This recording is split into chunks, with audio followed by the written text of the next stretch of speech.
Good evening everyone. मेरा नाम doctor Sanat Tripathi है। मैंने अपना dental surgery Rajasthan university of health sciences Jaipur से कंप्लीट किया है और मैं खुद ही एक टाइम पर मेडिकल एस्पिरेंट रहा हूँ और उस दौरान मैंने बहुत कुछ सीखा कि एक जो बच्चा होता है, जैसे मैं खुद ही एक ऐसी फैमिली से बिलोंग करता था जहाँ पर दूर दूर से कोई डॉक्टर नहीं था। तो मेरे पता नहीं मेरे दिमाग में कब आया कि मुझे डॉक्टर बनना है और मैंने प्रिपरेशन शुरू की। लेकिन ऐसे ही जब मैंने प्रिपरेशन के दौरान बहुत सारी चीजें सीखी तो मैंने देखा कि कई बार क्या होता है कि हम लोग कोई सपना देखते हैं, कोई बच्चा एक सपना देखता है या उनके पेरेंट्स एक सपना देखते हैं, तो बहुत सारे पेरेंट्स और बहुत सारे बच्चों के लिए वो सिर्फ सपना होता है, लेकिन कई बच्चों और कई पेरेंट्स के लिए वो सपना नहीं, वो उसकी जिंदगी होता है। तो होता क्या है कि जब हम प्रिपरेशन के लिए शुरू करते हैं, जब बच्चा प्रिपरेशन के लिए शुरू करता है तो एक पेरेंट्स अपनी रिस्पॉन्सिबिलिटी समझकर उसे एक अच्छी से अच्छी कोचिंग में उसको एडमिशन कराता है एंड बाद में बचता है कि डेफिनेटली वो थी बच्चा जो है उसने अपना काम, तो पेरेंट्स ने अपना काम किया, बहुत बखूबी से किया, उनका जो भी था उन्हें एक अच्छी कोचिंग में दिलाया। लेकिन जब बच्चा कोचिंग में पहुंचता है तो उसके बाद कहीं ना कहीं हमारी एक कोचिंग की रिस्पॉन्सिबिलिटी होती है, जो कि एक पेरेंट्स जो है अपने बच्चे को फ्यूचर डॉक्टर की तरह वो एडमिशन दिलाता है कि हमारा बच्चा डॉक्टर बनेगा। जो फोटोज लगी होती हैं वहां पर सिलेक्शन की, तो कहीं ना कहीं पेरेंट्स देखता है उस फोटो में अपने बच्चे को देखता है। गलती उसकी नहीं है डेफिनेटली, यदि कोई सपना देख सकता है तो वो पूरा कर भी सकता है, ये हमें सिखाया जाता है, if you can dream it you can do it. तो डेफिनेटली वहां पर कहीं ना कहीं पेरेंट्स की भी गलती नहीं होती, बच्चा भी हर एक को सपना देखने का अधिकार है, हर एक पर्सन को सपना देखने का अधिकार है और हर की लाइफ में कोई ना कोई जरूर होता है जो सपने को पूरा करता है।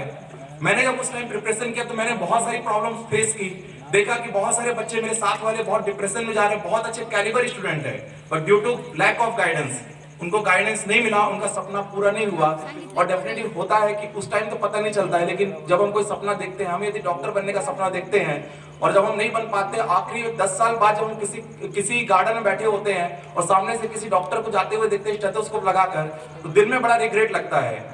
तो वो रिग्रेट ना हो, तो उस समय मैंने भी जब मैंने डॉक्टर बना तो मैंने उसी टाइम से ठान लिया था कि बहुत सारे बच्चे होते हैं, डेफिनेटली वो कैलिबर होते हैं, वो चीजें उनके अंदर पोटेंशियल होता है, लेकिन वही बात होती है कि गाइडेंस जो कि पढ़ाई बस से नहीं होती है। बहुत सारे पेरेंट्स देखिए जिनके पेरेंट्स डॉक्टर्स हैं तो वो डेफिनेटली समझते हैं कि कैसे डॉक्टर बनाना है, उनको एक पोटेंट कहते हैं। कई पेरेंट्स बहुत एजुकेटेड होते हैं, लेकिन कई पेरेंट्स जो अपने बच्चों को सिर्फ सपना उनका पूरा करने में जो कर सकते हैं बट गाइडेंस नहीं। तो उस समय से मैंने सोचा था कि डेफिनेटली अब चाहे कुछ भी हो जाए, हर आदमी का जीवन का कोई ना कोई एक लक्ष्य होता है, तो मेरा भी एक लक्ष्य है। मुझे मेरा भी एक लक्ष्य मैंने बनाया कि जो भी बच्चा डिजर्विंग होगा, चाहे कुछ भी हो जाए, जो बच्चा डिजर्विंग होगा उसका लेवल कुछ मैटर नहीं करता, क्योंकि सभी बच्चे, आपको पता है कि हर एक के पास में वही दिमाग है, वही सब चीजें हैं, सिर्फ फर्क इतना है कि हमारा अपब्रिंगिंग। कोई बच्चा बहुत बचपन से प्रिपरेशन करता है तो वो बहुत बढ़िया करता है, कोई बाद में प्रिपरेशन करता है, तो हर तरीके के बच्चे हमारे पास में आते हैं। तो उसमें से जो बच्चा रियली डिजर्विंग होता है, तो बस वही है कि वो बच्चा डिजर्विंग है, उसको वो चीज सपना नहीं मिलता है, तो बच्चा बाद में डिप्रेशन में जा सकता है। तो हम पेरेंट्स और हम दोनों मिलकर उस बच्चे यदि वो बच्चे ने सपना देखा तो उसे पूरा करना है, क्योंकि जब किसी का सपना पूरा हो जाता है तो पूरे सोसाइटी के अंदर पॉजिटिविटी फैलाता है कि यस, यदि मैंने कोई सपना देखा मैं कर सकता हूं, तुम भी कर सकते हो। लेकिन जब वही किसी भी सोसाइटी के या किसी प्रकार से डिप्रेशन, किसी प्रकार से भी जब बच्चा सपना पूरा नहीं कर पाता है तो वही पर्सन नेगेटिव बन जाता है और वही दूसरों को बोलता है कि नहीं यार ये सब कुछ नहीं होता है। तो हमें यही करना है कि डेफिनेटली कोई बच्चा यदि सपना लेकर आता है तो उसे पूरा करना है। तो बस इसी डेडिकेशन के साथ में मैंने स्टार्ट किया और यही बात है कि कह सकते हैं कि मैंने जो है डॉक्टर होने के बाद भी मैंने पढ़ाना शुरू किया, क्योंकि डॉक्टर्स डेफिनेटली बहुत अच्छे मार्केट्स में हैं, लेकिन डॉक्टर बनाने वाला भी तो कोई होना चाहिए जो उसे गाइड कर सके।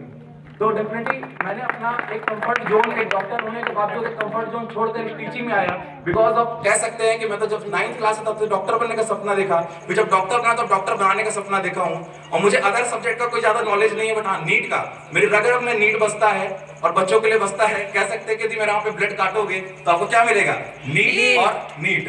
डेफिनेटली। तो बस इसी के साथ में और एक अच्छी चीज मुझे डेफिनेटली हम टीचर हैं बट हमारा काम है बच्चों, लेकिन प्लेटफॉर्म देना एक सर का काम होता है। और बहुत अच्छा हमें यहाँ पर एक प्लेटफॉर्म मिला कि यहाँ पर हम बच्चों को 6th क्लास से लेकर 12th क्लास तक साथ में लेकर चलते हैं, क्योंकि जब हमारे साथ बस बच्चा 6th से 7th से 8th से 9th से 10th से जब बच्चा साथ में रहेगा तो उसकी हमें कमियां, उसकी पॉजिटिविटी हर बात हमें पता होगी, तो हम उसको समझ पाएंगे, उसे गाइड कर पाएंगे। और हर तरीके के बच्चे होते हैं, कुछ बच्चे जिनके पास प्रिपरेशन बहुत अच्छी होती है लेकिन कंसिस्टेंसी उनको बना के रखनी पड़ती है आखिरी तक। कि बस आखिरी तक लगे रहना है। और दूसरी बात है, कुछ बच्चे जिनकी प्रिपरेशन पहले से नहीं हो रखी होती है, उन्हें गाइड करना कि आपका कंपटीशन खुद से है, आप दूसरों को मत देखो क्या कंपटीशन, आप बस बेटर टू बेटर करते रहो, क्योंकि कंसिस्टेंसी का इतना कमाल रिजल्ट आता है। यदि पानी गिरता है ना पत्थर पे, तो जब एक दो बार गिरता है तो पानी का एग्जिस्टेंस खत्म होता है, लेकिन वही पानी यदि कंटिन्यूअसली गिरता रहता है एक इस पत्थर को पिघला देता है। तो ये कंसिस्टेंसी का पावर है। तो बस इसी कंसिस्टेंसी को करते हुए हम लोग जो है यहाँ पर स्टार्ट किया है हमने। तो हमारे साथ के बच्चे जो हैं, अभी कोचिंग ने सिलेबस कंप्लीट कर दिया और बच्चों ने सिलेबस पढ़ लिया, लेकिन उसके बाद क्या, फिर धीरे धीरे क्या होता है, बच्चा सोचने लगता है कि टाइम में पढ़ लेंगे, लेकिन नहीं, ऐसा नहीं है। हमने प्लान किया है कि डेफिनेटली हमारा सिलेबस कंप्लीट हो जाएगा, उसके बाद में जब तक एग्जाम नहीं हो जाए, जब तक आपका एग्जाम नहीं हो जाए, तब तक हम जैसे क्रैश कोर्स हमने प्लान किया हुआ है कि जैसे हमारा सिलेबस कंप्लीट होगा, उसके बाद आखिरी तक जब तक एग्जाम नहीं होगा, तब तक हम तो बच्चे को लेकर चलेंगे, उसे कंसिस्टेंसी बनाकर चलेंगे। और दूसरी बात है, हमारे पास कोई बच्चा आया है तो डेफिनेटली सिर्फ हमारे पास यहाँ पर जो बच्चे हैं, हमारा कंपटीशन उनसे बस नहीं है, इसीलिए हमने टेस्ट सीरीज भी प्लान किया है कि डेफिनेटली जब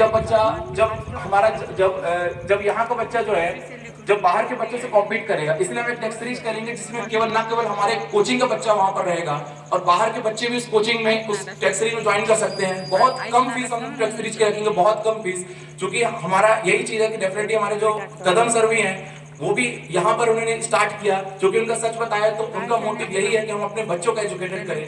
कुनाले सर का होम टाउन है, वो चाहते हैं कि डेफिनेटली बच्चे बाहर ना जाएं और वो करें, तो इतना अच्छा सपोर्ट है। तो डेफिनेटली यही चीज है कि जब हम टेस्ट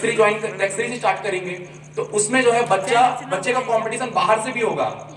तो बाहर का बच्चे को भी सीखने को मिलेगा कि बाहर बच्चा जाके यहाँ पर टेस्ट सीरीज देगा, तो उसका कंपटीशन हमारी कोचिंग के बच्चे समझ में आएगा, और जब हमारी कोचिंग के बच्चे जब बाहर के बच्चे से कॉम्पीट करेंगे, तब पता चलेगा कि क्या लेवल है, ठीक है ना। तो बस यही चीज है कि आखिरी तक हमें उनको लेकर चलना है, हर तरीके से मोटिवेट करना है, किसी प्रकार से भी उन्हें हर चीज, हम मेंटरशिप भी करते हैं, बच्चों के लिए मेंटरशिप करते हैं कि किसी प्रकार से भी उसको किसी प्रकार की कोई तकलीफ, क्योंकि अकेला पढ़ाई बस नहीं होती है,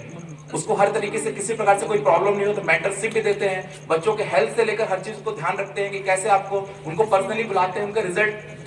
देखते हैं और उन्हें हर तरीके से हम काउंसिल करते हैं, ठीक है। तो इसी के साथ में आई होप सो, और लास्ट में आपको एक लाइन बोलना चाहूंगा। मेरे जो टीचर डॉक्टर प्रशांत शर्मा, उन्होंने मुझे पढ़ाया था, तो वो एक बहुत अच्छी बात बोलते थे, कि लाइन आज भी मुझे याद है, जो मैं हमेशा अपने बच्चों को, क्योंकि उन्होंने मुझे डॉक्टर बनाया, अब मैं आगे अपने से भी बेटर डॉक्टर बनाना चाहता हूं, क्योंकि कोविड में आपने दिखा दिया कि डॉक्टरों की क्या वैल्यू होती है। रियली मैटर नहीं करता कि क्या आपको सैलरी मिलती है, बट ये बात जरूर है कि जब कोविड में आज हम लोग यहाँ पर सुरक्षित बैठे हैं, तो कहीं ना कहीं हमारे कोरोना वॉरियर्स और डॉक्टरों की वजह से हम यहाँ पर खड़े हैं। तो रियली जब पेशेंट आता है, उसको जब ठीक करते हैं, उसको चेहरे में जो स्माइल, एक सेटिस्फेक्शन होता है, उससे बड़ा कुछ भी पैसा नहीं हो सकता है। तो ये बहुत ही नोबेल प्रोफेशन है। तो डेफिनेटली एक लाइन बोलूंगा कि बढ़ते जाओ प्रगति पथ पर तब तक, जब तक पहुंच ना जाओ आसमां तक, छू लो सितारों को, पहुंचो चांद की रोशनी तक, फिर कह दो इन फिजाओं से ये जंग चलेगी तब तक, पूरा का पूरा आसमान ना मिलेगा तब तक। तो इसी आपके साथ में थैंक यू सो मच।